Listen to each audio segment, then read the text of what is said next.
So if you want to see how I made these two amazing po' boy sandwiches, keep on watching. The reason why I wanted to make two sandwiches is because I wanted to be more true to the po' boy part of the sandwich. Because in Austria, pork is very cheap. And the reason why I made the squid one, because I love fried squid. It's one of my favorite things. So I did both. Okay, so now we're going to make up a little Austrian spice blend for the pork. So I'm going to put in some caraway seeds. I've got whole caraway seeds. I'm just going to put into my mortar and pestle. And I'm just going to give these a little crush up. Now I got them all crushed up. I'm going to stick them into a bowl, along with some black pepper, some sweet paprika. We're going to go on with a bit more sweet paprika, and some garlic powder, and some onion powder. And we're just going to give that a little mix together. So I got some strips of pork belly here. Now I'm just going to hit them all with some salt. As always, I like to put the salt on separate from other spices so I can gauge it a little bit better. Don't forget to do both sides. Now we're going to go down with that spice blend we just made up. Once you put it in, just give it a little pat. Make sure it adheres. Now I've got both sides of these pork bellies seasoned up. I'm going to add some water to the bottom of the pan. Just enough to have a nice thin layer on the bottom. Now we're going to stick this into a 150 degree preheated oven without the fan. I'm going to cook these nice and slow. So my pork's about a little over halfway. I'm just going to go ahead and give it a flip.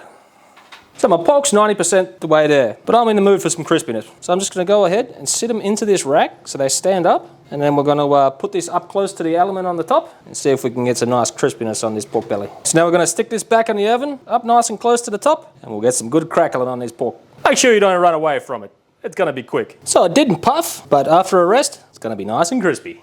Okay, to start off, I've got to make some bread. So I'm going in with some tepid water into my stand mixer bowl, and I'm going to crumble in some fresh yeast, and I'm going to go in with flour, sugar, and salt. So we're going to close it up and start mixing. Okay, after about a minute of mixing, we're just going to stop it, give the sides a bit of a scrape, and close it back down, and keep on mixing at a high speed. Okay, so the bread's been mixing away for about 10 minutes on speed 3. Little mixer here. So we're going to get it off the hook, get the stand mixer out the way, and we're just going to scoop it out of the bowl, plop it onto the work surface, and we're just going to bring this into a nice smooth little bowl. It's a nice feeling dough. Feel that dough.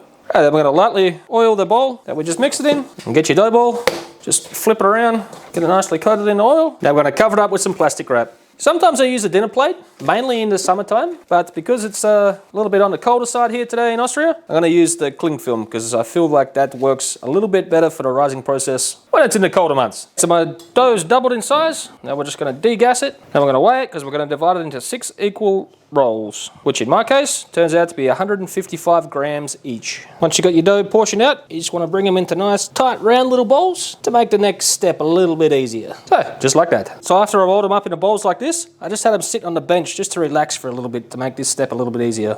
So now we just want to stretch them out into a nice rectangle shape. Any way you can get them stretched out, give it the old pull and slap, just grab the edges, tug them out. Okay, now once you've got a bit of a rectangle shape, you just want to go ahead and roll it up. Now every time I make a roll, I kind of tuck it back on itself and just give it a little pull because you want some nice tension. You want this to be nice and tight. So when we finish baking it, you have a nice tight crumb. Also, if you see any bubbles come up when you're rolling it, make sure you pop those. Otherwise you're going to have a big hole in the middle of your bread. All right, once you get to the end, just want to go ahead and pinch the seam closed. Now if you want more of a baguette shape, you would just taper the ends, but I'm not a fan of that. So I'm going to make mine nice and flat on the ends for this sandwich. I also want these to be a bit wider, so I'm just going to go ahead and push it down so it flattens it out a little bit, so I get a nice wide bread once it's finished baking. All right, and you just want to pick it up, put it on your little tray, just like that. Give it one last push down. All right, we'll go ahead and roll the rest out. Okay, once you got your bread all formed out, you just want to cover them with a cloth or with a tea towel. Let them prove for another 30 minutes or so. Now I'm going to score them. Now I don't have a razor or anything like that, but a serrated knife works the best. So I'm just going to go ahead and give them 3 shallow slits on each one of them. I'm going to stick them into a 200 degree preheated oven. Now on the bottom of my oven, I do have a pan that's got some water in it that's going to give off plenty of steam to help these cook out. So we're going to stick them in the oven. All right, as soon as your bread comes out the oven, you want to hit them with a bit of melted butter over the top. Okay, now we're going to whip up a quick mayonnaise. So we're going to bust an egg into a immersion blender container here. Now we're going to add some neutral oil. Usually I'm a big fan of the old peanut oil, but quite expensive now these days. Now I'm using sweet corn oil, and it's a very neutral oil, just like the peanut one I've been using. Now we're going to go on with a splash of my favorite apple vinegar, some of this barrique. I love this stuff. Also some salt. All right, now we're going to put it in the immersion blender, and we're going to turn it on, and as we see it start to emulsify, we're going to slowly draw up. Only takes seconds.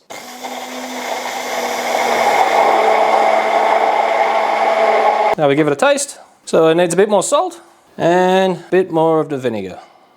All right, immersion blender back in, and we'll mix it back up. So once you got it out as you like it, you're gonna take it out to a bowl. If you like your mayonnaise thicker, add a bit more oil. If you want it thinner, just add a little bit of water at a time and keep on mixing until you get your desired consistency. Now we're gonna make up a bit of a Creole seasoning. So it starts off with some garlic powder, then we got some onion powder, then we got some sweet paprika, then some smoked paprika, then we got some dried thyme, then we got some dried oregano, then some dried basil, some dried rosemary, and we got some cayenne pepper. As always, the correct amounts of ingredients will be in the description box down below. Add as much cayenne pepper as you want to. Obviously, a bit more if you want it spicier, a bit less if you don't want it as spicy. And finally to this, some black pepper. And we'll just go ahead and get it all nice and mixed up. Okay, to ensure crispiness for my squid, because I've never done it before, I'm taking a recipe off of Recipe Tin Eats. And she says that you mix corn flour and normal flour together for the best crispy batter you can make. So that's what we're doing. So I've got my flour and corn flour there. And then we're also going to add some baking powder, just a little bit. And we're also adding some salt. Okay, once we get all the dry ingredients there, we're just going to give those a little mix. And now we're going to start adding the water. So I'm just going to add a little bit at a time, get it mixed in and give it a stir, just so everything gets nice and incorporated. Okay, once we've got it all nicely mixed in and incorporated, the most important step now is to stick it in the fridge and let it rest for half an hour. Okay, to prep the squid, it's quite easy. You just want to get the tube, you want to slice it in half like that, and just make it nice and flat, wipe out anything on the inside if anything was left over from the shop. Then we're going to make a little diamond score on it. So just lightly with the knife, you just want to just put a few shallow cuts in, cross diagonally like that, and you spin it, and then you put some shallow cuts in going the other way. And then you can cut them into what size, depending on how big your squid is, but for me, I'm cutting them into 4 pieces like that. They're just one cut across the middle, and that's how big I want my pieces. Now we're going to head over to the oven and do the first fry. I got all my squid into the batter. I also put the heads in there as well, because they're going to fry up just as fine. So in batches, we're just going to let the excess drop off, and then I've got my oil set at 160 degrees, and we're going to fry them for about 2 to 3 minutes, and then we'll take them out. This is just the first fry. After 3 minutes, you just want to remove them to a paper towel lined bowl. And now we're going to put these squid in for a second fry. It'll only take about a minute or so. And when they're nice and golden, we're going to remove them to a bowl. Then while they're still nice and hot, hit them with some salt, a good sprinkling of that rub we made earlier, give them a toss. Ready to build your sandwich.